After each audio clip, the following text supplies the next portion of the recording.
Hey guys, you're tuning into the Mina B Podcast.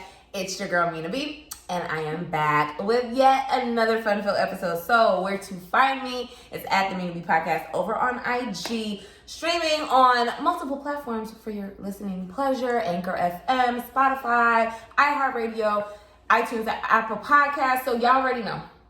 Y'all know I ain't gotta tell y'all to rate, review the damn show. That's it. That's all I ask. I don't really ask y'all to do too much. Maybe repost your girl, but rate and review me. And if you're watching from home over on YouTube, hit that subscribe button, turn your notifications on. Send me a picture real quick. Let me know that you're watching. Let me know that you're listening, okay? At the Mina B Podcast over on IG. Go ahead and tag your girl. So I'm here with one of my good up homegirls. You know what I'm saying? Like, if you follow me on my personal page at Mina Doll, you gotta be listening to hear that. Right. You know what I'm saying? Because I don't really just throw that out there often. You know, she always around. It's my homegirl, Amber. You could go ahead and introduce yourself. Hi, I'm Amber. Instagram is _Ambino_. Here with my dog. Bro fucking dog. Yes. So, let's get into it. So now I was like, I want to have a girl chat. But it's like, it wouldn't be right to have a girl chat, like, about certain topics and conversations if I didn't have the conversations with Amber, because that's so much a part of my day-to-day life anyway, and our group chat is fucking hilarious. So you guys are getting a little taste of my personal life, like just the time I had my episode with my sister, just like having an episode with my other sister, because we be really on the bullshit all the time. Like, this a shooter right here. What? You need me to pull up where? What you need me to do? Like, no, for real. And when we was in Houston, let's not talk about that. But like, niggas was really drunk and shit could have went down basement. But quick. What you said? What was said? Like, real quick. Yeah. So that's my road dog, and that's just that on that. So how's your week going, boo? It just started, really. How was your Monday? It was Monday. Monday today. Like, baby. Yeah, I'm really ready for the week to be over. Oh, that fast. Yeah. Well, I have a full week ahead of me as well. I'm not even looking forward to that, because I'm like, damn, I gotta work. Like, I know I be complaining about going to work, but like, I gotta work 4 days this week, so that's a lot for me, because you know I don't be like, I don't be wanting to be up in there like that, but I gotta go to work 4 days this week. It's all right. Money. We just gonna call it that. And, you know, I'm just kind of like, let me just go with the flow these days. That's what I've been doing. Just trying to go with the flow. Might as well. Because I feel like we be doing too much when we trying to plan shit. Yeah, a lot of times that works best. Yeah. Just flowing with it. Flowing fucking with it. So, y'all, let's talk about Shakari Richardson. So our girl Shakari ran in a 100-meter race this past weekend, which was her first race since being ineligible for the Olympics, the Tokyo Olympics, due to her weed smoking. And like, for me, do I agree with the bashing and all the drama? I don't agree with it. Mm-hmm. I don't agree with it. I think that she's young. I think that her mom just died. They could have gave her a little bit of grace. Everybody smokes. Yeah. Everybody smokes. Like, this is like, and then I also had to say too, playing devil's advocate in a way, a lot of the other athletes that were talking, that straight-laced, whatever, we train, we work hard, we know what the fuck is expected of us, this is unacceptable, you knew better. So I was like, it's just, she ain't been able to catch a break. No, like, speaking as a former athlete, especially college athlete, let's get it, like you said, you'll be surprised how many college athletes, not putting nobody's business out there, but you will be surprised who are weed smokers, and it is what it is. But I just feel like whoever stated that is correct. She knew she had a job to take care of. You had one job. That was it. And for that little moment, I understand grieving, and people grieve differently or whatever, but you knew you had a job to do, and you knew what was the responsibilities that came with that job. So it was kind of like, I guess I want her support system to be a little stronger. Because even her comments, I want somebody to... I don't think she has it. And I think that we need maybe a PR person or somebody in the media that is connected to reach out to her and give her that help instead of championing her. Let's not champion her. Yes, she's fast. Without a question, she's one of the she's number 6. Yeah, she's number 6 in the world for being fast. Instead of championing her wrongs and championing her going through these ups and downs, why don't y'all give her the tool? Like, this is what bothers me about us. Why are we not giving each other the tools? You know what I'm saying? Like, some of the basketball players, some of the greats, reach out to her, talk to her, put her in place so that next year she could do that 100 relay. In 2023, she could do the 100. And then in 2024, she could go to Paris for I think it's Paris that they're doing the Olympics again. So I think, yeah, the girl's 21. So anyway, y'all, I was living under a rock. She ran, the 100-meter race this week with Elaine Thompson Harawa, who is the Jamaican. What's up, Caribbean people? What's good, baby? I was running it up. Bop, bop, all that shit. Bop, bop, bop. Okay, like, that was a great moment for the Caribbean people and, of course, for the Jamaicans, because y'all don't know how to act. But anyway, though, so they was dragging her this weekend because Shakari was behind. But I need y'all to understand the stats. Mina B Podcast always going to give you the stats. So Elaine won at 10.54 seconds, and her time was 11.14 seconds. So, yeah, she was behind, but, I mean, this is milliseconds, my nigga. Like, this is milliseconds. I need y'all to give the girl a little bit of grace. Like, she still went to that race. She still did her thug thizzle, even though she came in last. Yeah. But it was the comments for me. The comments for me. So, old girl was interviewed and she said a couple of things, but she also said, this last month was a journey for me, but that's no excuse because at the end of the day, I'm an athlete. Today was a day, but it's not every day. It's not the end of the world. And like I say, if you count me out, joke's on you. And a whole bunch of period and talking shit and da. And it was just like, sis, relax. Stop digging yourself in a hole. You ain't really even started yet. That's the problem for me. Yeah, this is the mark you leaving already. That's why I was like, she needs her support system, a PR, something, but she needs something because she's very talented. Yeah. And this is not going to be the last time we see her. We're just really getting started. Yeah, she barely starting out. And it's like, baby girl, like, I get it. You are great. We know that you're great, and you know that you're great.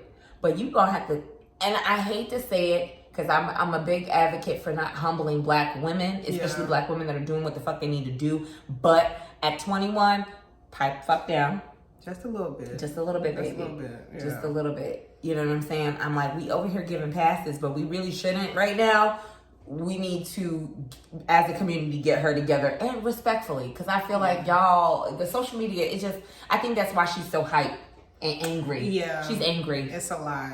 She's angry. It's a lot. One minute they uplifting her, and the next minute y'all downing her. So at that young age, I can only imagine. Oh my God! And so you right under the light. And all weekend it was like, why we girl came in last? See what I'm saying?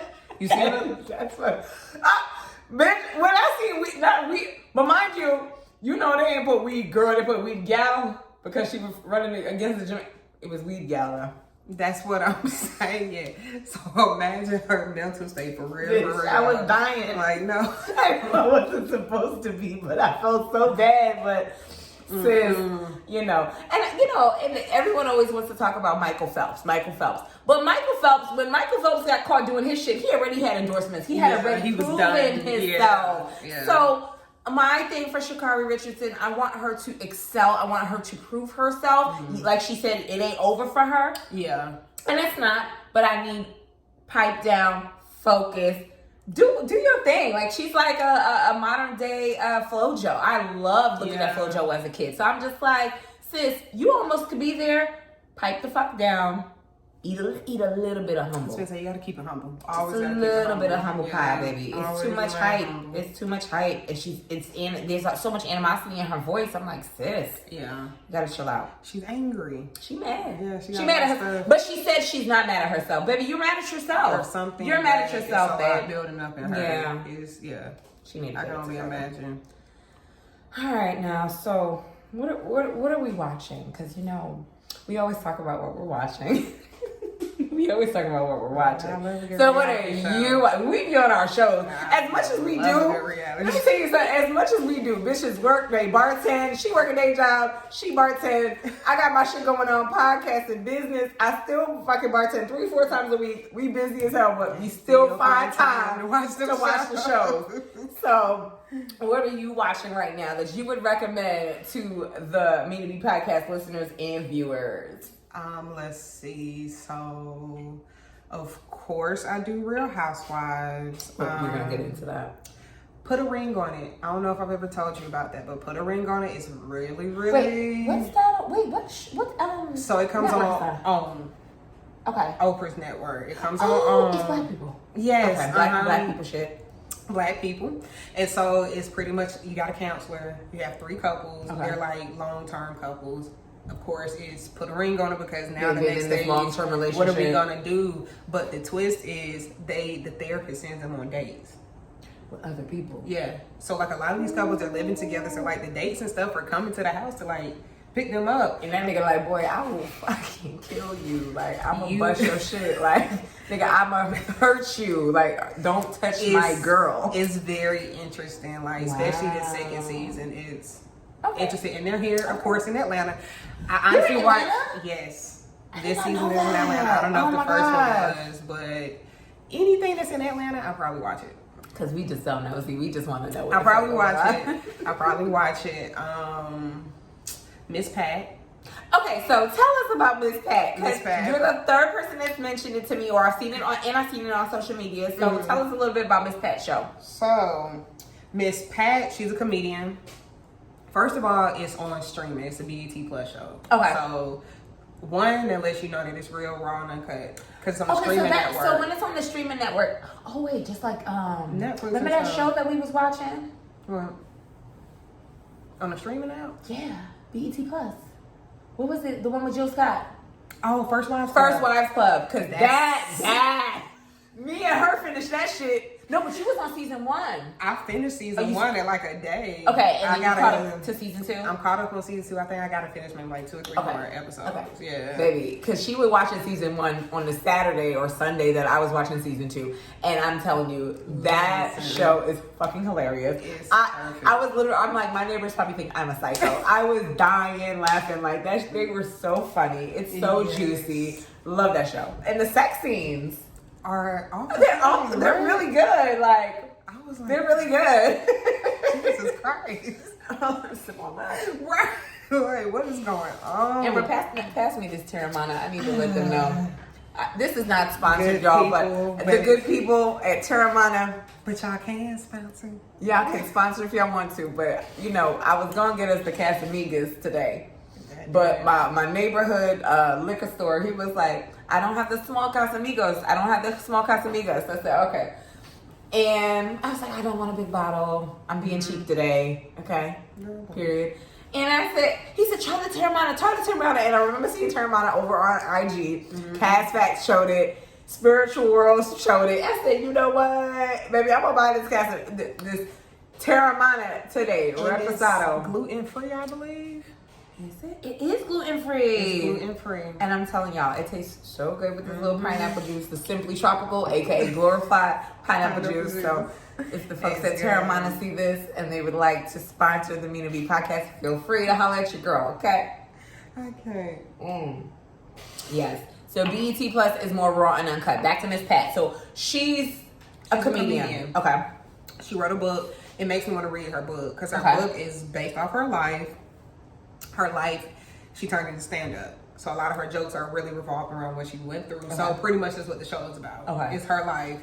It's crazy. She has 4 kids in all. Like, just a little background. 4 kids in all. She had 2 kids when she was real young, like 13.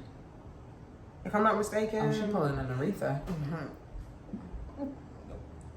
Because I thought the same thing. Baby. But, anywho, so... yeah, her first 2 are about a guy who got her pregnant when she was 13. Some guy from the hood, like a runaway type thing. A predator. Yeah, a predator. Neighborhood predator. Of course, it was a domestic violence type situation. She ended up meeting another guy who she's still married to. I think they've been married for like 20-some years or something. and they have 2 more kids. Okay. With him.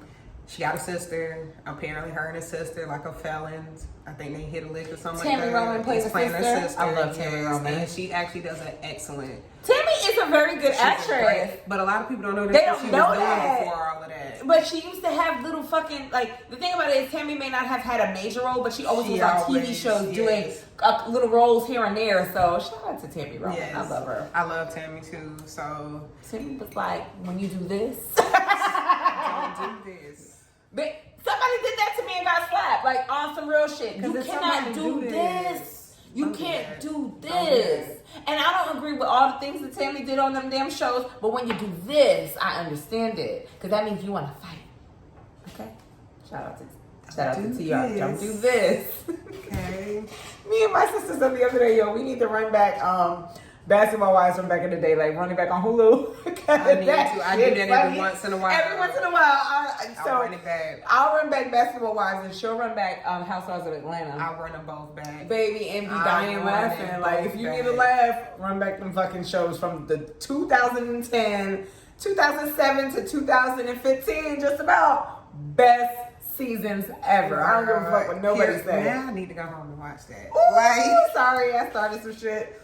But like, why not? Why not? It's really good. I'm sorry I like TV like that. No, but for real. Yeah. Like, if you ain't got shit going on, alright, I'm gonna get home. Alright, let me watch 2 episodes before I go to sleep. Like, exactly, and it's entertaining. I'm good for the night. That's all like, I have to say. so the dude that I talked to, right? Like, one thing I like about him, he don't need to watch nothing from the beginning with me. He don't just jump in. He just jump in and isn't he? Yeah, because I don't want to have to explain shit. But he don't, but he want me to explain it. So I tell him real quick, like, what is? I give him a quick synopsis, like, this is what's going on, and this is why she doing this, and this is why she doing that, and then he'd be like, all right, cool, like. Shout out to him for that. Hurt my damn nerves. I'm not gonna keep explaining that shit. Nah, I don't mind. And then, you know, he just kind of like lets me get into it, and then he be in his own little world anyway. So yeah, it'd be like that. But yeah, all right. So Miss Pat, we gotta watch that, and that's on OWN. No, that's on BET. That's on BET Plus. Put a ring on it. It's on OWN. Okay, so I gotta look at that. So y'all know I have a slight obsession with the Jews. For whatever the reason is. Maybe it's the New Yorker in me because we lived amongst them our whole entire lives. So a really good show on Netflix is The Unorthodox Life. When I tell you, I finished it today. I didn't expect to finish it today, but that's how much I was watching it since yesterday that I was like, oh shit, I'm on episode 9. So The Unorthodox Life, not to give it all away, is about a woman, her name is Julia Hart. She stepped outside from her Orthodox Jewish life. She had 4 or 5 kids, I believe. There's 2 girls, 2 boys. Yep, 4 kids. She left her husband and her Orthodox lifestyle at 40 fucking 2. Oh. She said if she didn't leave her lifestyle, that she was going to commit suicide. Really? She was that unhappy? Yes. A lot of Orthodox Jews, especially Jewish women, they are second-class citizens. They don't have a lot of rights. And then you guys have heard me talk about the Jews a couple of times in my episodes as far as it comes to economics and politics. I am fascinated with them because they keep so much within their community and they are so tight-knit, and the money just circulates in their community. But the issue I have with them is how they treat their women. And there was another show that came out. It was a mini series. I think it was like maybe 4 episodes tops. I think it was Orthodox. It was kind of called Unorthodox. It's on Netflix, and it was another girl that just ran away. Like, she had accumulated the money and she ran away, and she went to like another country, like one of the European countries, to get away. And she had a teacher in her community help her get away. Interesting. Like, I mean, she had just got married. She was like 19. Like, these girls in the Orthodox Jewish community, they get married. They get, you know, kind of like match made within their community. And like, when you look at Julia, you're like, Julia's a bad bitch, okay? Julia's bad as fuck. So, you know, she had this husband that she met at 19 and left at 42, had all her kids. She said she needed to figure it out, and she did. She just left and she figured it the fuck out. She always liked fashion. She always sewed. She knew how to put things together. So she started a shoe company. The shoe company did well. She left her kids were pretty grown, except the last son, and that was the son that her husband at the time kept him. Okay. So, so now they have joint custody of him. He's 14 now. So, this woman, when I say I was fascinated, it was such a good show that you couldn't cry because you was like, there's no reason to cry. Yeah. Because she's doing so well in life. There's no reason to cry. But when you think about it, like, what she went through was insane. This woman, let me give y'all the notes. I need y'all to understand what the fuck going on. I have to watch this one. She not only became a shoe designer, and her shoes did very well. It was called the Julia Hart Collection, Haart Hart. She became the director of La Perla. Now, let me tell you something about La Perla. I used to walk. I ain't own not man one pair of La Perla bra, panty, or underwear ever in my life because them shits is $300 a piece. Yeah. Bitch, it's not it's $300 for the set. No, it's $300 a piece. But I used to walk past the La Perla store in Soho when I used to leave my job at Tory Burch, who's a Jew. Shout out to Tory Burch. I'm one of my favorite bosses ever. And I would walk through all those boutiques and just love and stare at La Perla stuff like, damn, I want that little lace thing. It ain't gonna cover my nipple, goddamn, but I want it so bad. So she became the director of La Perla for a little while and then now turned CEO of Elite World Group, which is a multimedia talent group. Huh. So they put out all the models, influencers, they help their careers, and branched out another fucking brand, which is so fucking expensive. I think it's E1972, which the one outfit, one dress was $3,000. I said, God damn. So watching the show and watching the fashion show that they produced, I was like, bitch. I felt like I was like, yo, bitch, if she could do it, I could do it too. Shout out to Julia Hart, man. And then she put all her kids on the business. They didn't have formal education, especially the girls. They didn't have formal educations in their community.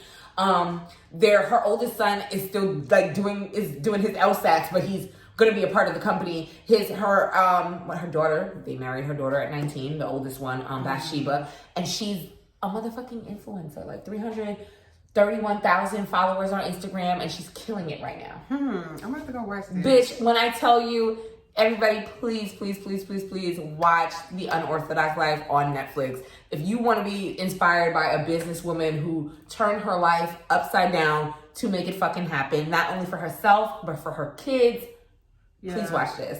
It ain't got nothing to do with black, white, none of that. It's just it's just the fucking principle.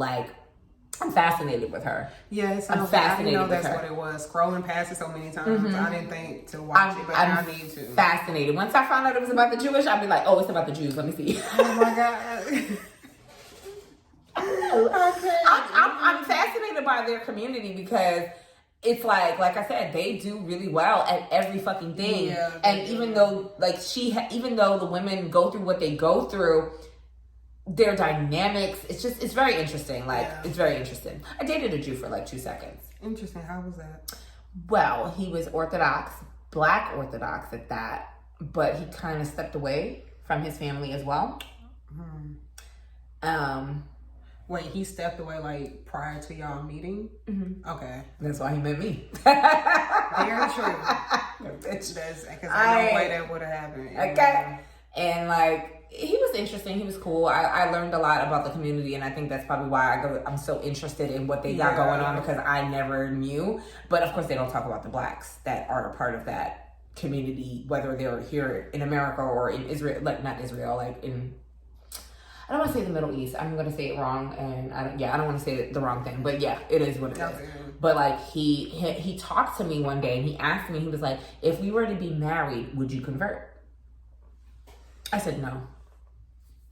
But that's a big thing. It's a big thing, but I said that the kids can. If we had children, they could. Really? Yeah, for sure. Why not? Why do the kids have all these wonderful Jewish holidays and fucking Hanukkah and Christmas? Are you kidding me? How amazing would that be? But that didn't last long. I'm two of the world for him. Two of the world. That was 12 years ago. Oh, so long ago. But yeah, it was interesting. It was interesting. So I've always been a little fascinated by them. And that motherfuckers, they be getting over it. They get over. They get over. I can believe it. Yeah, and especially in New York. Bitch, they got their own fucking police. Nah, I didn't know that. Nah. Baby, in Brooklyn, they got their own NYPD. Why? They just do.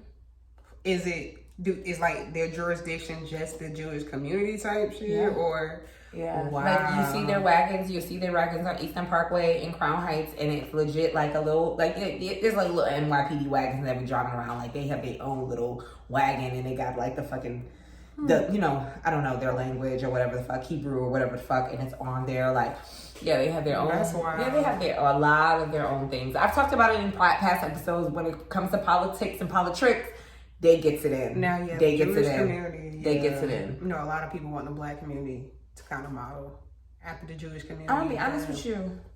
As far as their religion, I feel their religion is a little extreme. But as far as their community values, how they keep the money in the community circulating. Oh my goodness. Yeah. Baby. I'm down for it. So yeah, y'all go ahead and watch that on Netflix. It's amazing. I am fascinated. So, Housewives of Potomac. Let's talk Giselle and Zen Wynn.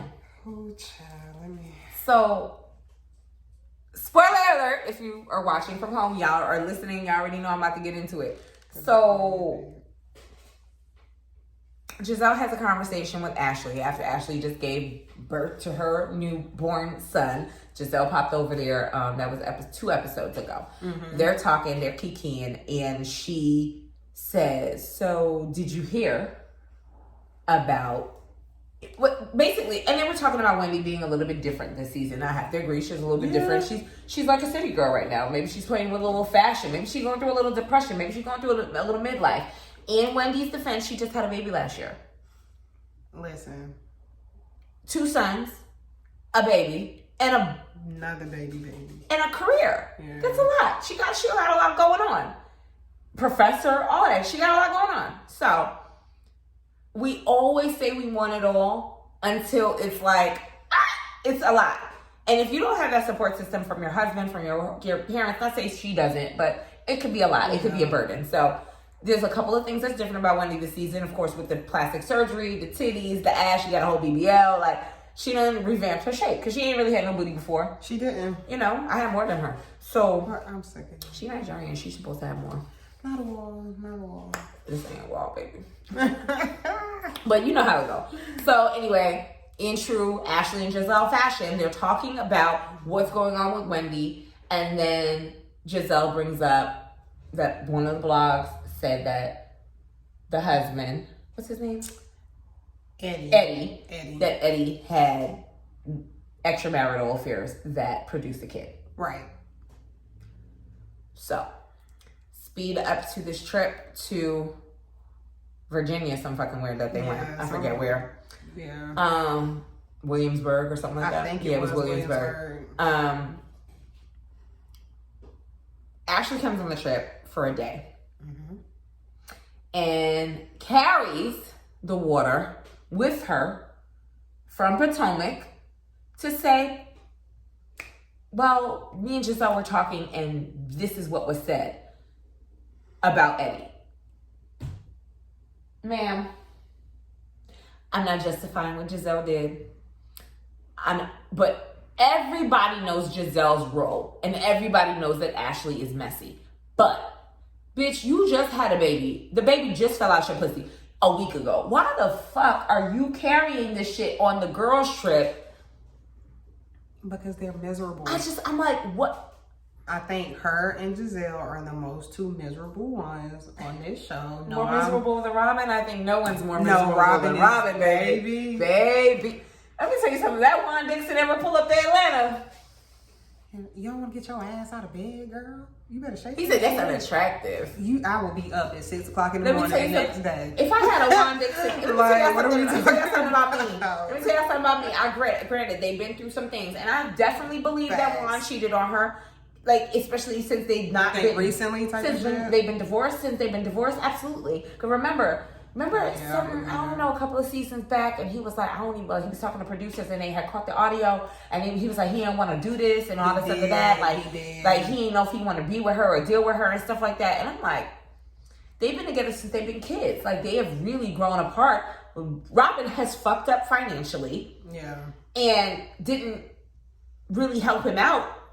He got shit together. She got shit together too. And I think this show is a great addition to what they have going on. But I also think it's a big strain. I think so. I think it's a strain. To a certain extent. I think it's a strain. And she's going through a little mild depression right now. Because even her conversation with Giselle about the hat company that Robin had. Right. Other stores, Macy's, all these people want to pick up the fucking line. And bitch, you didn't want to jump on? What? Yeah.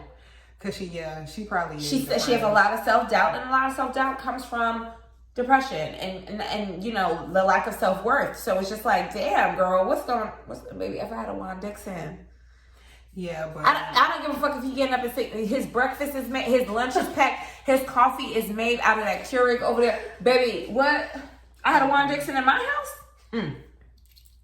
I'd be the most motivated. I'm like, I would look, maybe I'm tripping, but don't you get motivation and that type of push from your spouse?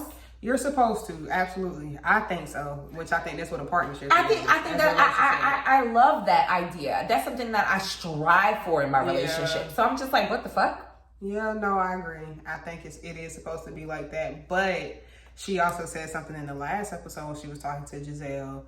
So it may be a sense of anxiety too, because her thing is, from what happened to them in the past, she don't want that to happen again. They get up and then they fall hard.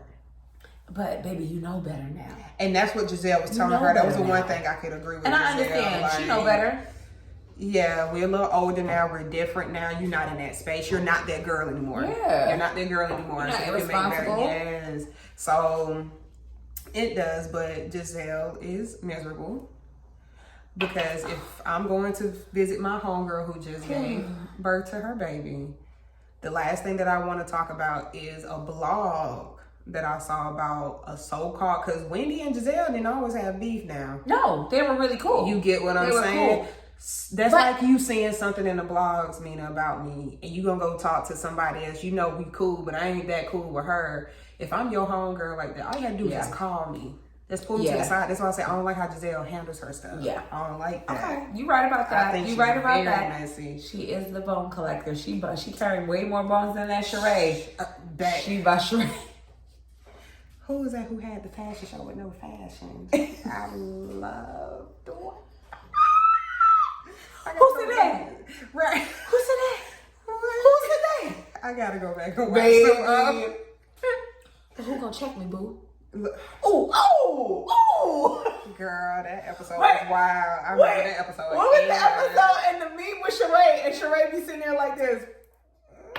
They at is it Kenya's house? Yes.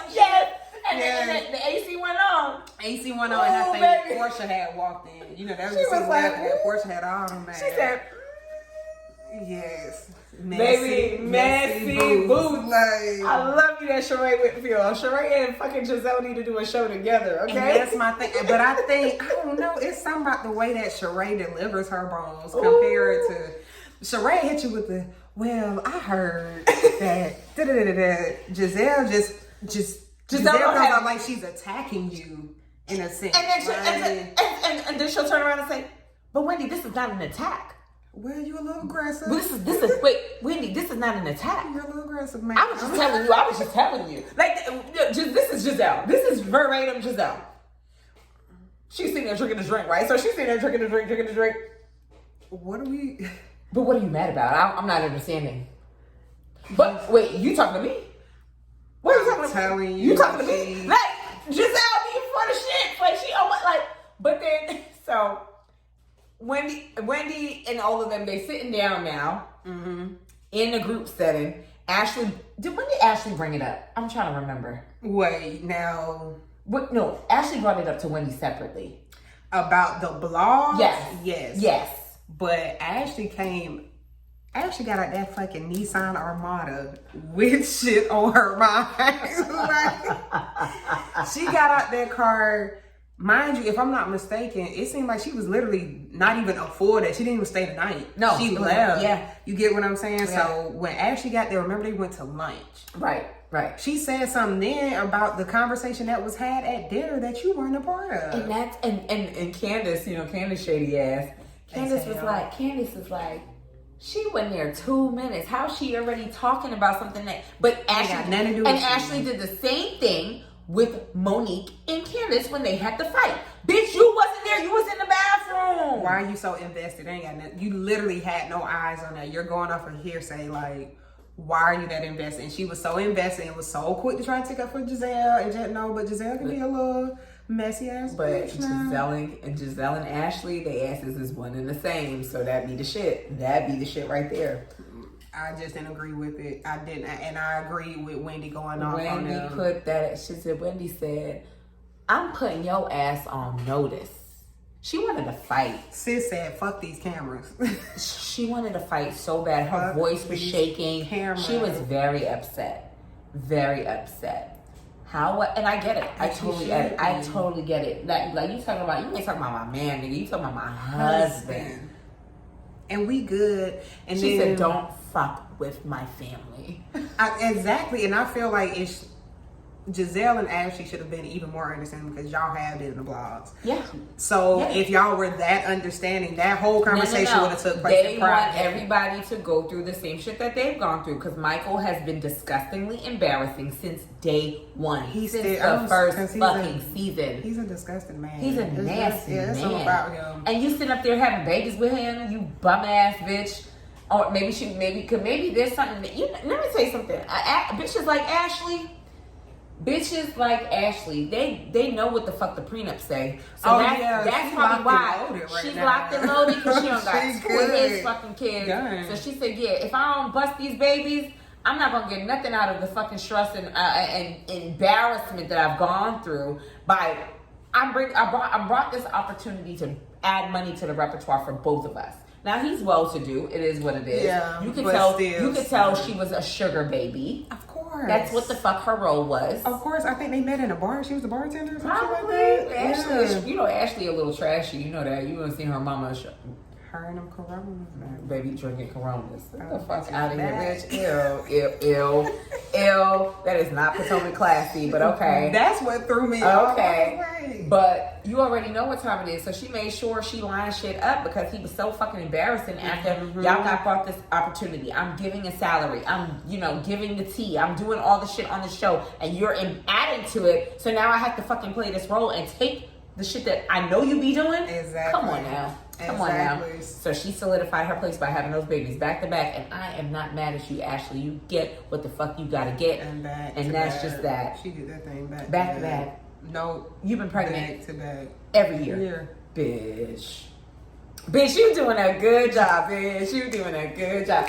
Bitch, you doing a good job, bitch. You doing a good job. Right, because what?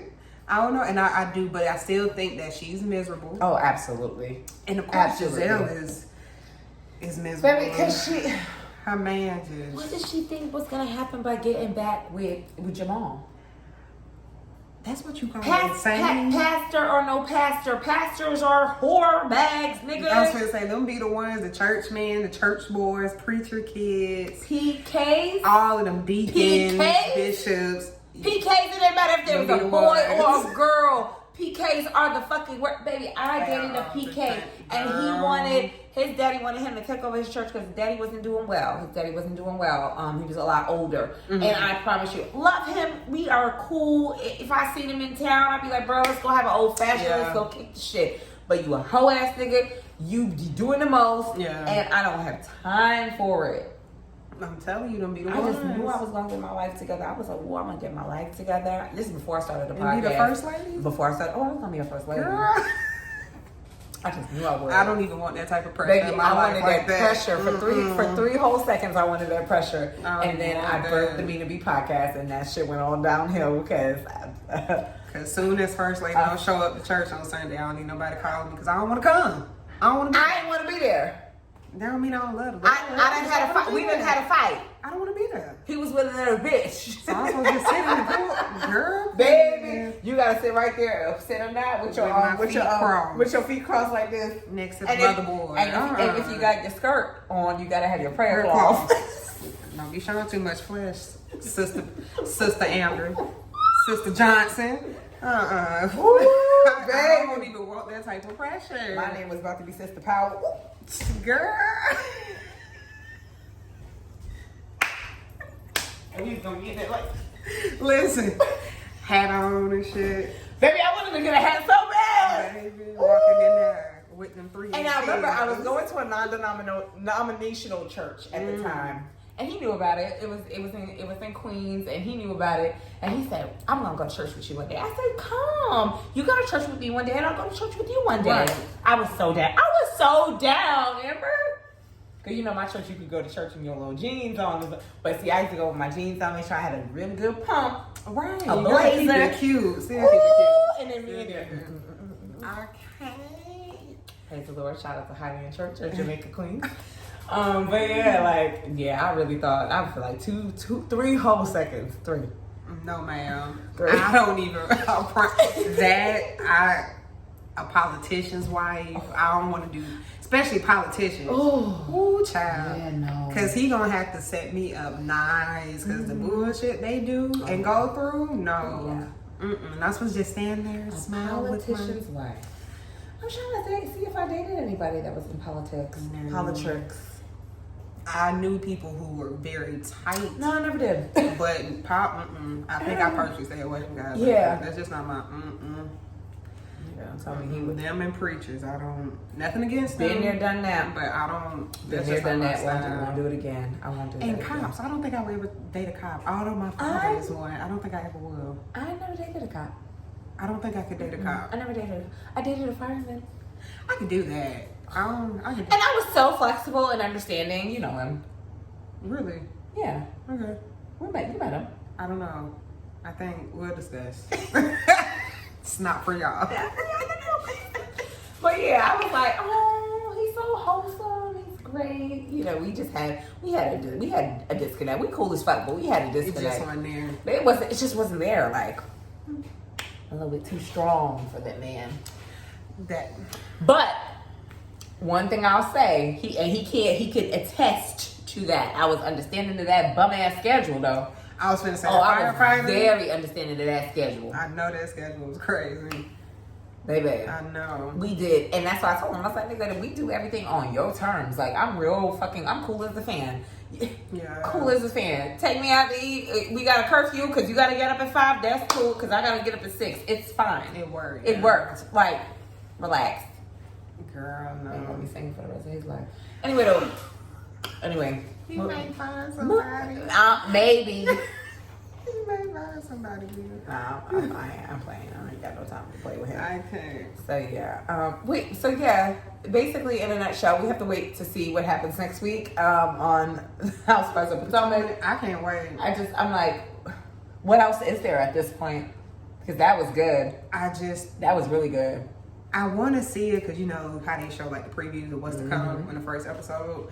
Apparently, I feel like Mia's gonna get into it with somebody. Candace gets into a fight with someone. Really? I think for so. some reason I feel like I it's think Candace so. and Mia. I feel like Mia throws something in her face or something on one of the I like clubs. Mia. I do too. I like Mia. I don't care what y'all say. Mia wears a red she lip ain't no like this. stripper. Yeah. Oh yes, she was. She did admit it. She said after the fact. I feel like she was like if y'all are familiar with Cheetah in Atlanta, I think feel she like was a cheetah type of girl. We need to go to Cheetah one day. We do. My buddy back in the picture, we could go with him. We'll discuss that after. See, this why you can't do this episode with your motherfucking friends because she just be coming out. Not for y'all. Coming out. Mind your business. Mind your business. Just mind your your business. So y'all. No, Anyway. yeah. So I think me and Amber get this stigma all the time about why y'all single? Because I want to. Why you still single? Why you ain't got no man, Mina? But no, there's a oh my god, I go to a barbecue the other day. It's fucking hilarious. Girl. So I have a regular, and he's an older man, and I call him Mr. Charles. Because I've seen his name on his credit card, so I know. Sound like an old.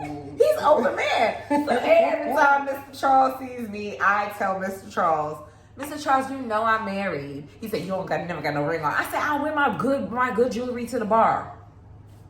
You gotta stay on your toes. So then one day he asked me, well, how long you been married, baby? I said, 3 years.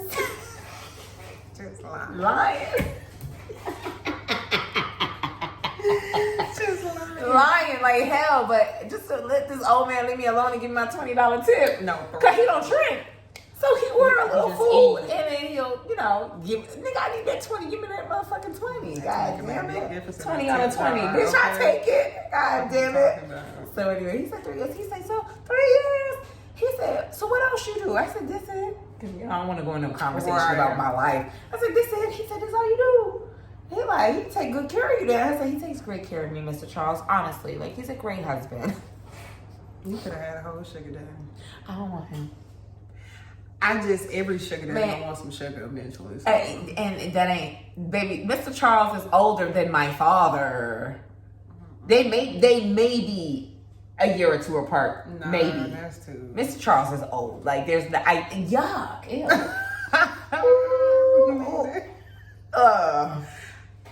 I married Mr. Charles. So I pull up to a barbecue the other day at this apartment complex in Atlanta. Mm-hmm. And I seen this Hummer pull up. Skirt! I knew I seen my baby walking in here. I said, it was Mr. Charles. Hey, Mr. Charles. Alicia asked me, who is that? I said, oh, that's my regular from the bar. That's Mr. Charles. Girl, so you could be pushing on I was fucking dying. When I tell you I was on the fucking floor inside. He I knew I seen her finance. I know that was my baby. I said, how you doing, Mr. Charles? He said, I was just coming to pick up this food. It's not, you gotta go see her. She work at, I'm like, come see me. All right, y'all. See y'all later. Okay, bye. Mr. Charles plugging you in. Mr. Charles may be. All right. Listen, I'm not playing with Mr. Charles. Mr. Charles. He gonna want to Mr. Charles, I am a married woman that he just happens to like, but to the world, I am a single bitch. And everybody wants to know, why am I single? Why are you single? And I just think that, y'all, honestly speaking, with being single, when you're settling down, but why do I have to settle? Yeah, I don't really like that term either. Why do I have to settle? I don't like that I don't term. want to settle.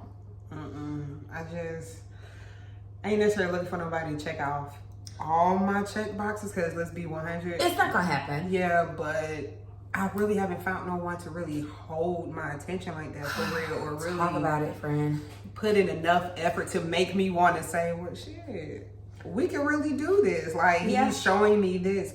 Other than that, no, everything is just a good old time, good fun, and that's it. We go drink, we go party, we eat, you gotta have. This the thing, you gotta have. See, my phone a little dry right now, right? But at one point, I had a little nigga for everything.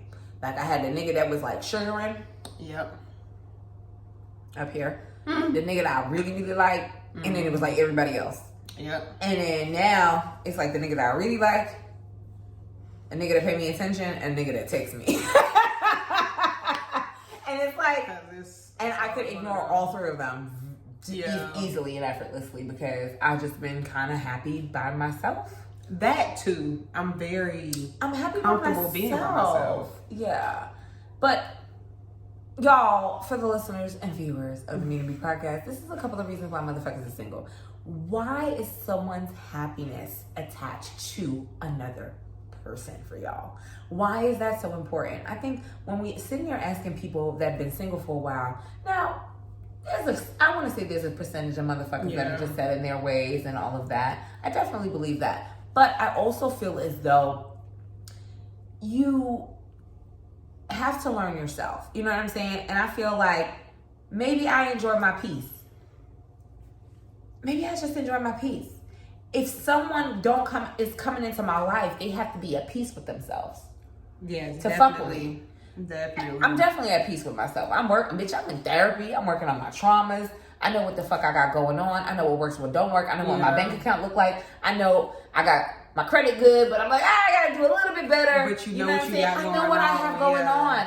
I'm very transparent. I'm very open about my life. And I mean, my nigga, I've created a whole platform about my life and helping others and talking about the things that we're not trying to talk about. So nigga, I'm open. So I can't meet someone at this point unless somebody in my life at this point that is not open-minded.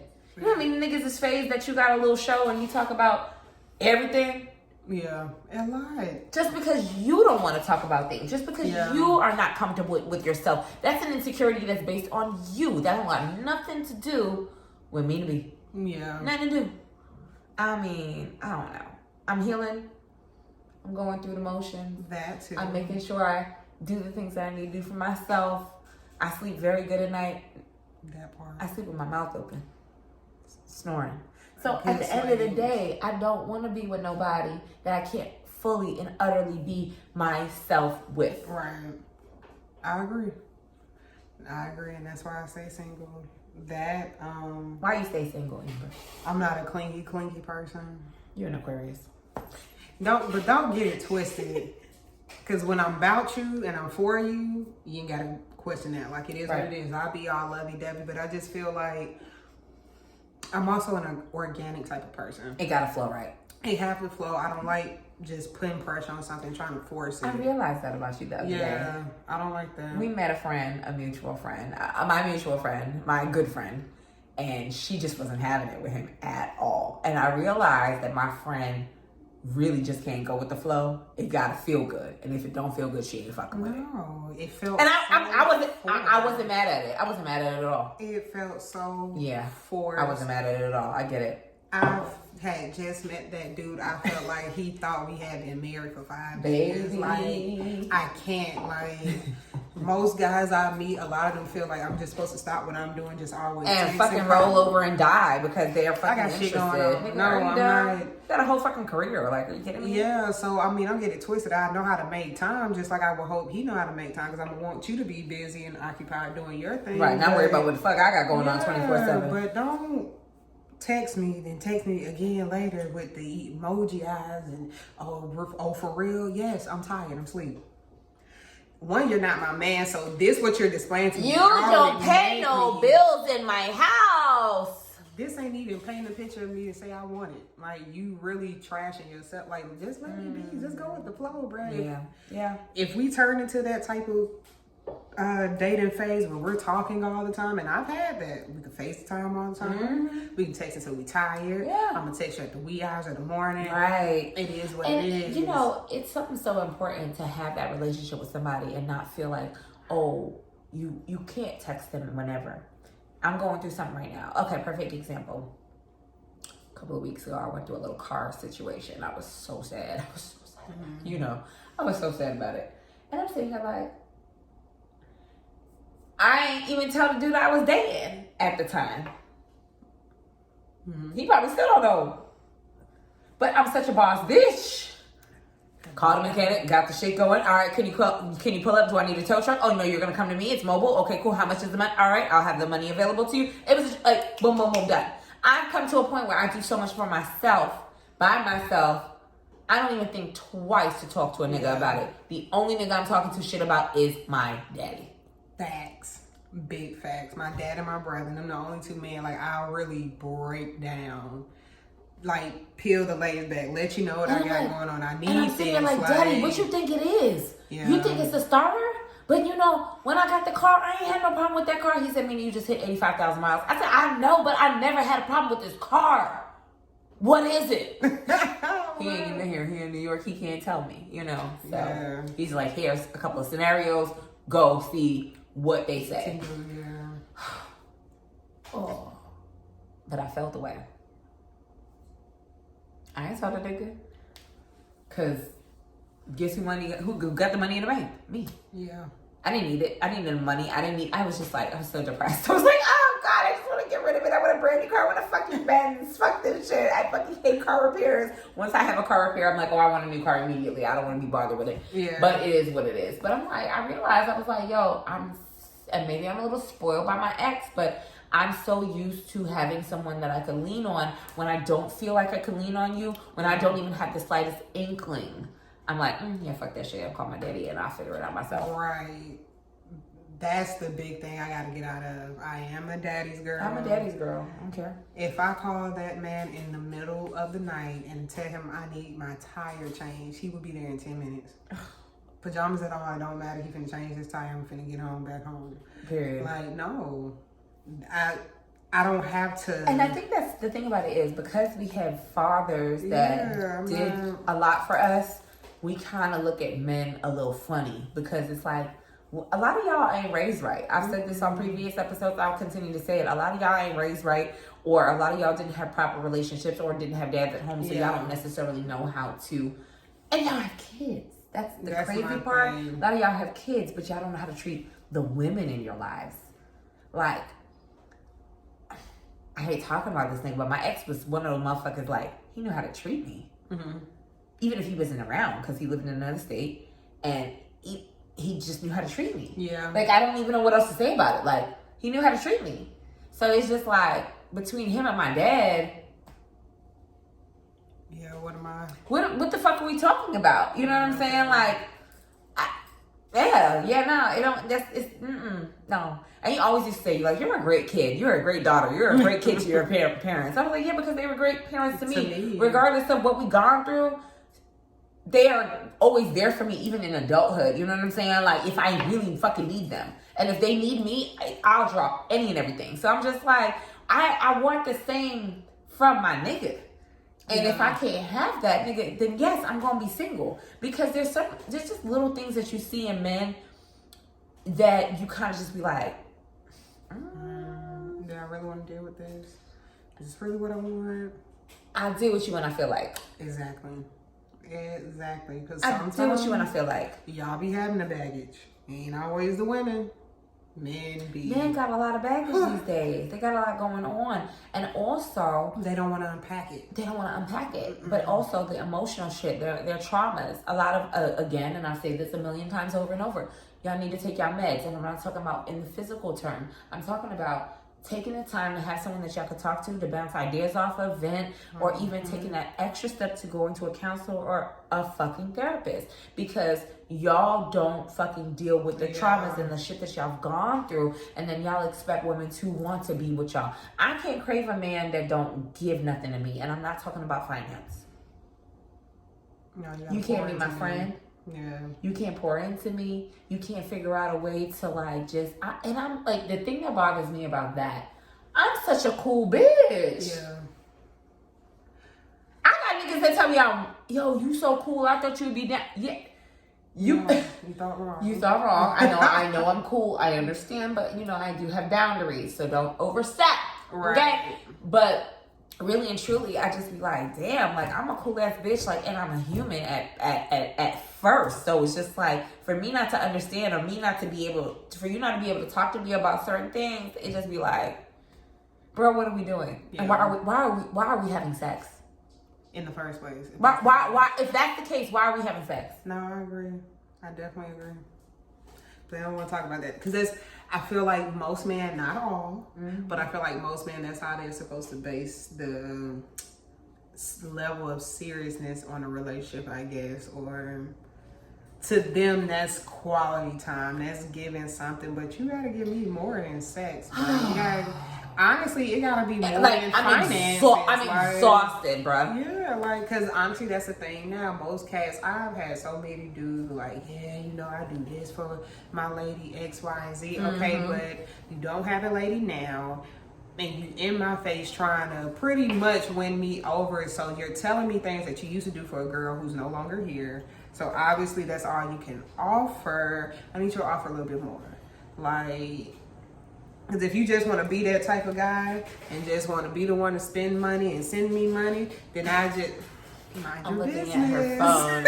I want to know who the fuck is calling her while she's on my show. Oh my God. And so we're a very irritating bunch. We harass her. The man that called and texted me. Oh, I'm busy. Facts, obviously.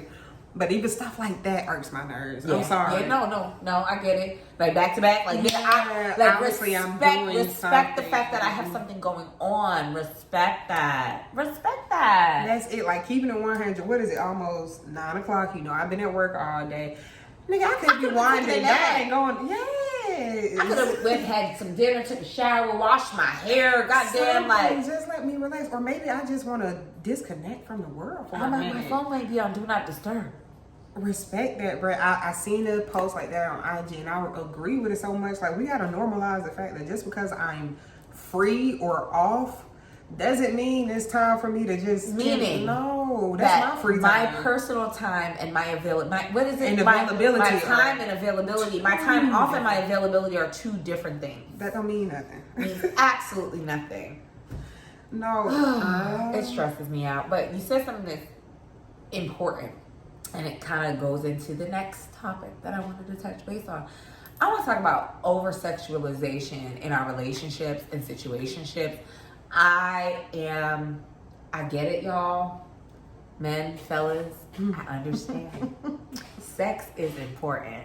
Baby, you have compatibility now. You can't just be over here like, it's just like going to the car dealership. You got to test drive. You got to know what you're working with. Okay? It is what it is. Agreed. Under biblical terms, that's not what they wanted us to do, but here we are. So, the shit can't be boring. It gotta flow right. It gotta feel right. It is what it is. But sometimes you dudes make the whole entire relationship, whether serious or not, because it's still a relationship, regardless of what y'all say, a situationship, about the sexual activity. And y'all are taking away from fundamentally getting to know the woman, understanding her quirks, how funny she is, what she likes, what she doesn't like, because you push all of that to the left just because you need to get sex. Just because you gotta get your nut and you want the pussy. And I'm like, pussy is power. And I feel like women have got to take their pussy power back. Absolutely agree. I am so exhausted of men asking me to come over. I am so tired of men saying, oh, well, we could go do this and we could go there. We could pull up to my spot after. No, you can't. Who? I don't know you like that, huh? And even if I do, let me initiate the nightcap. You know what I mean? Like, I just feel like it's so controlling. It's so manipulative just because we're going to get into it. So, I feel like some dudes do just enough so that they can fuck you. Oh, absolutely. And the sad thing is, which I need you to get on Twitter and really start interacting. That'll be bomb. I need to do that so I can post them on IG and everyone can repost them. I'm going to really make an effort. You know what? I'm going to schedule them in advance. Seriously. That's what I want to do. But it's a lot. I'm going to take the notes from the episode.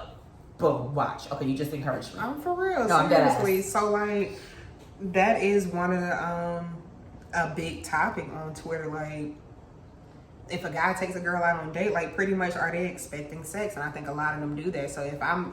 That's why a lot of bitches just be like, nah, I don't want to go out nowhere. I don't want to fuck with these niggas because that's all you want to do. Like, that's it?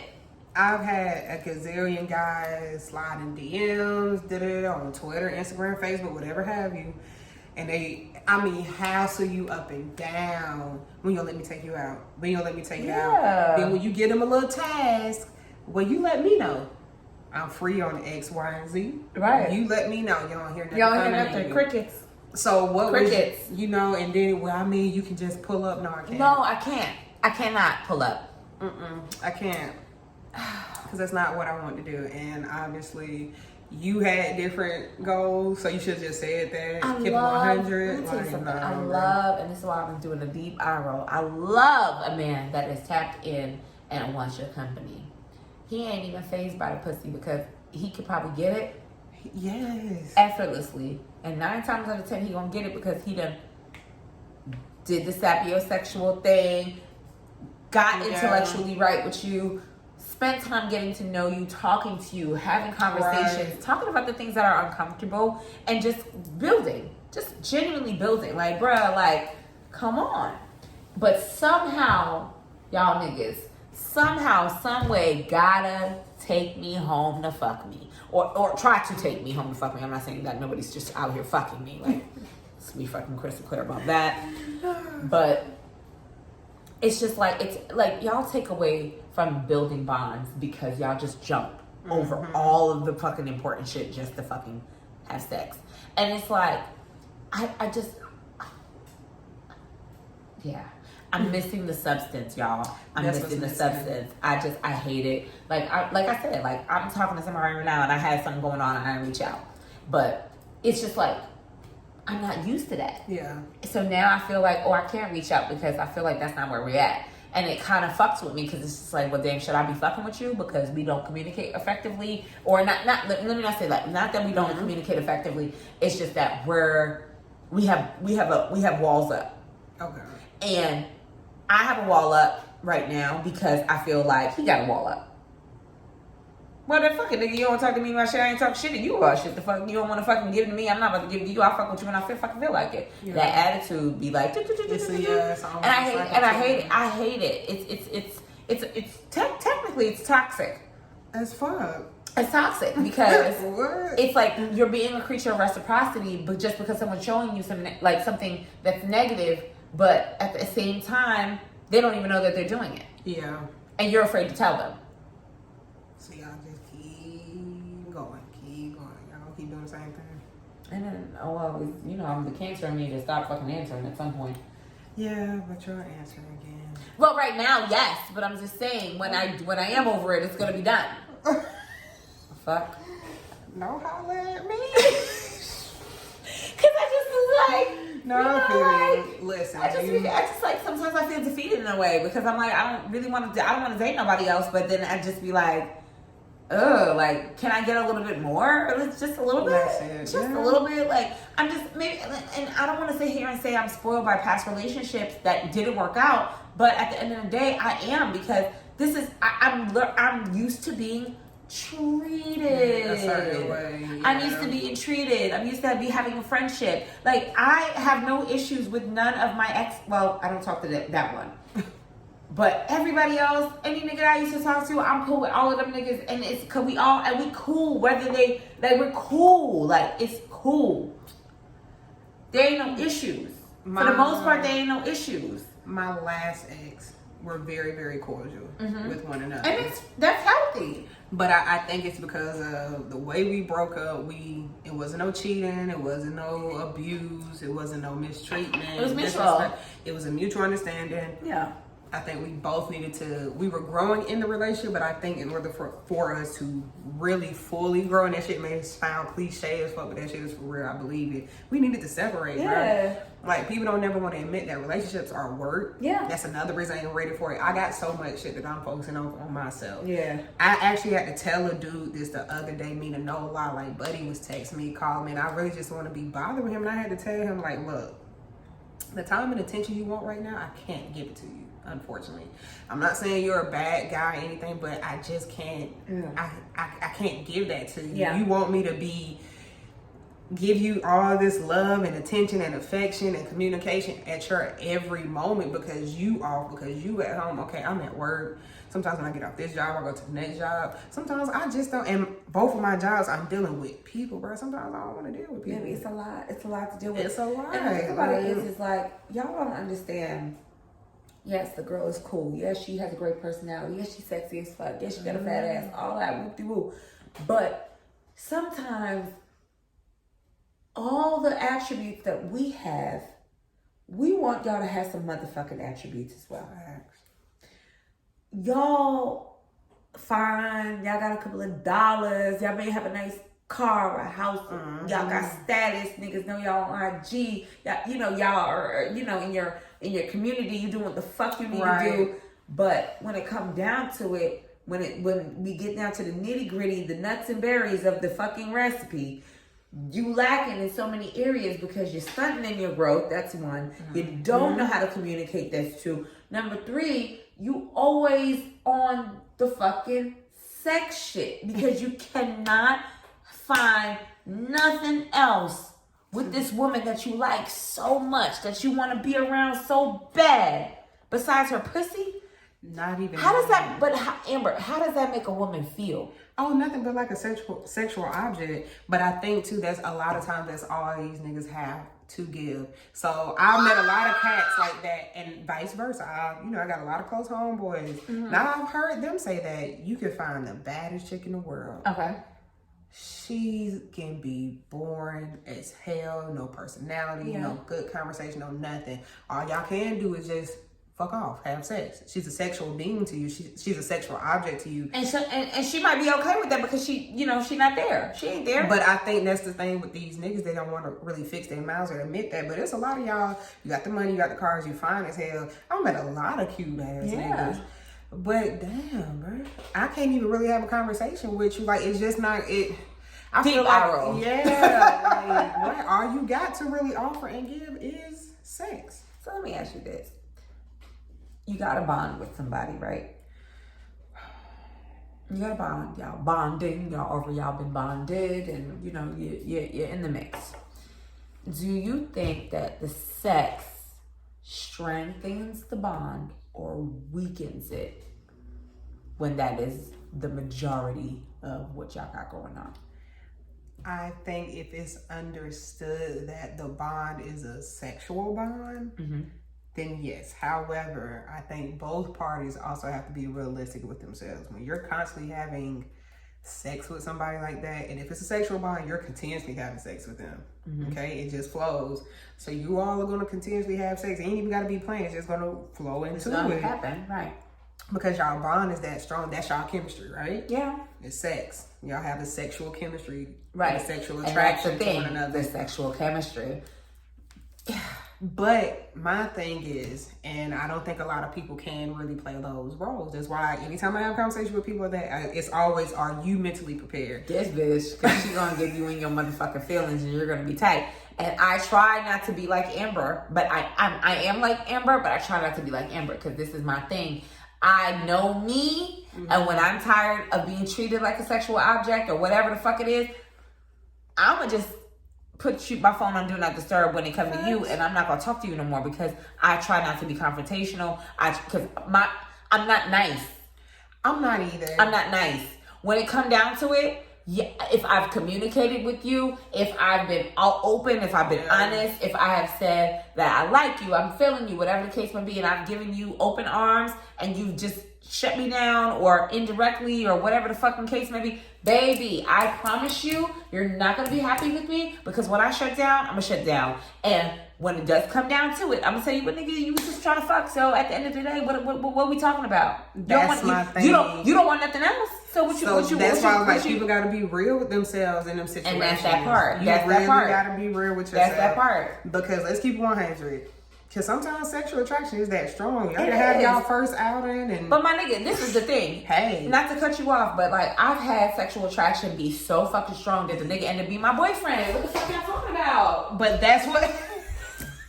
The nigga was my man. But that's what I'm saying. But it grew into that. But some sexual bonds, that's all it is. So that's what I'm saying. You got these two people. Yes, y'all.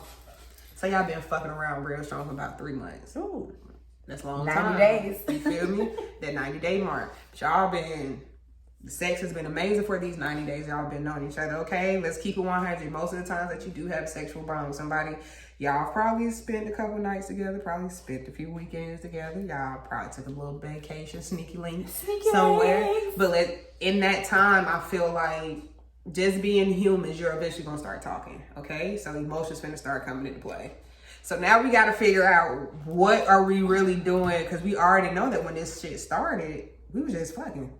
The sex was strong. But this is the thing, y'all. Y'all are using your bodies, and not to get mystical and homeopathic and all that other extra dumb shit. It's not dumb shit, it's real shit. No, that shit is you're real. Exchanging energies. Whatever the fuck he's feeling, whatever he's gone through, you're exchanging it. Oh, and whatever you're going through emotionally, because our emotions are so raw, so deep, and as women, we give so much of ourselves sexually when we are having sex, because we're taking in, we're internalizing, and they're releasing. Baby, it's very deep, and I think a lot of people don't want to talk about that aspect because and men, they're so good at suppressing those feelings, and then they shame you for having those feelings because it didn't mean nothing to them. But in actuality, it did. It means everything to them. It did. That's why you're in your feelings. So when you have some girls who can just keep it moving like that, now you mad. Now you outside his mom's house asking me why you being weird to me. Baby. No. The thing about men, y'all over-sexualize to a point that chivalry is out the door. That shit's been long gone, though. Unfortunately. Chivalry's been dead for a long time, but it's to a point where you basically took the girl out on 1 date, 2 dates, and maybe you spent a couple of dollars. Maybe you spent a couple of dollars, and that's it. Because that's all you wanted to do was to spend that money real quick to show her like you're different, but you're not really different. You just wanted to fuck. And that is the problem for me, because I'm like, I went on a date with a dude. I had a great time. Great time. Great conversation. And the next time I hit him, we were talking about something, and I said, hey, well, I'm about to go to such and such. You should pull up. He was like, well, no, I'm not. I got to do X, Y, Z, but you could pull up to the crib after. No. And I said to myself, I don't know this man. And I was like, we had such a fun time. He was so cool. I can't believe he tried me. But that's what y'all do. Because y'all can't fully and utterly get to know a woman without inviting her to the crib, without trying to get in her box. What the fuck? A lot of them, that's the overall. It's like, that's all you, but King, I'm sorry, King. Do you have nothing else to offer? No. No. Not at all, unfortunately. So, all that time spent is just to fuck. Just to let her know you want to pay for pussy, because that's really what it is. If you want to pay for pussy, just say that. That's what a lot of these niggas do. I'm sorry, I just felt like that's all y'all really have to offer. But honestly, sometimes the niggas just don't have enough substance, and then they talk about us. They talk about women not having substance. They talk about women not having nothing going on. And don't get me wrong, I talk to my homeboys all the time, and I know that there's a lot of women, especially in Atlanta, that they're trifling as fuck. They don't have it together. But when you're talking about women in their 30s that got shit going on, got careers, got a couple of dollars, making moves for themselves, they don't need you. They want you. Let's be crystal clear about that. That's it, baby. It's an addition. This is an addition. Yeah. I want your company. I want your time, because you're peaceful. You get it. You understand. You have knowledge of self. Yeah. You have some attributes that could be worked on, but you also have others that mesh so well with mine. Yeah. We could be so great if you just gave a little bit more. So some of us kind of stick around for that too, like to see, to see if he will evolve, to see if he will be a little bit better, to see if he could be a better friend. How long do you wait though? Until it becomes uncomfortable. Because honestly speaking, like for me, I know I suffer with anxiety, and once my anxiety starts really bothering me about it's either I'm gonna have a conversation or I'm gonna ghost you. Yeah. It's one of the two. It is what it is. Not just for him. Oh. All these niggas want to do is fuck. And I'm like, damn. Even, like, it's just, it's boring. And a lot of them don't even be good at it. That'd be the tea. You're horrible. Your drunk is finished. You're horrible. Hang it up, kid. Now. Not all. I'm going to tell you this. I'm going to tell y'all this. I'm not a person that's like, oh, you're gonna have the biggest dick on the planet. Nah, me neither. Let me tell you something. I didn't fuck the big dick before, and that shit was just hurting for no fucking reason. The nigga didn't know what the fuck to do, and he just knew that he had a big dick, and because they done told him he had a big dick, and the bitch probably had an orgasm, didn't know herself, didn't play with herself, so she didn't know what the fuck she had going on. Hyped his ass up so bad. So he think that every bitch he fuck, he knocked the bottom of that pussy. No, you don't. But see, that's why no, you don't. I always go with motion of the ocean. Because even if you have the equipment, a lot of cats don't know ramming. Let me tell you something. I'll take an average dick. Yeah, no. I'll take an average dick any day. What's average to you? Like 6-ish. 6 is a grower. I'll take a grower, not a shower any day. Oh, yeah. A grower, not a shower is good. Because that shit, that nigga, he's on soft. That shit might probably look regular to you. And that shit be like, bloop, bloop. It's an excitement. It's like, oh, I wasn't expecting it. Hold on, let me play with it real quick. I'm not playing with you. I'm not fucking playing with you on this show. I'm not playing. We will talk about that later. We'll talk about that after. But like on some real shit, like, I'm not a thing. I'm not a crazy. Oh, it gotta be super big, man, dingo, all kind of shit. Like if the nigga dick is big and that's cool. Especially if you know what he's doing with it, that's wonderful. But at the end of the day, like, yeah, I don't nobody got time. I'm more so if we have a great bond, it's gonna be there. The sex is gonna be good. It's gonna be good. If you can appeal to my mind. Yeah. Obviously, I'm not going to date nobody that I'm not slightly, even utterly attracted to, even though I don't necessarily have a type. I don't have a type. So, No, me neither. I don't have a type. I just like them dark. I prefer them dark. But I prefer them dark. Like, I prefer them dark, but I take a nigga yellow, green, orange at this fucking point. I don't give a fuck as long as he treat me good. It can be purple, Barney. Baby Barney, I love you. At least he wasn't afraid to express his emotions. Baby, as long as you know how to handle your business, you know how to communicate effectively, you know how to bond with a bitch, you my road dog. Like, I fuck with you. Like, I could call on you. Like, I think that's all I want. And I'm a Cancer, so at the end of the day, that's what I look for. I look for emotional intelligence because I've taken so much time to work on my emotional intelligence that I really would expect. I almost 155% expect a man that's coming into my world at this point in this big age to do the same. Facts. Agreed. Bottom line. Agreed. Bottom line. But I don't think we done talked about a lot of our little business for y'all hoes. But yeah, no, we talked about a lot. So anyway, gonna wrap this episode up of The Girl Chat with my good up Amber. Go ahead and tell them again where to find you over on IG. @ _Ambino. That's AMBINO_ Period. And y'all already know where to find me. It's at the Mina B Podcast over on IG. I'll be doing a couple more girl chats like this going forward because you know what?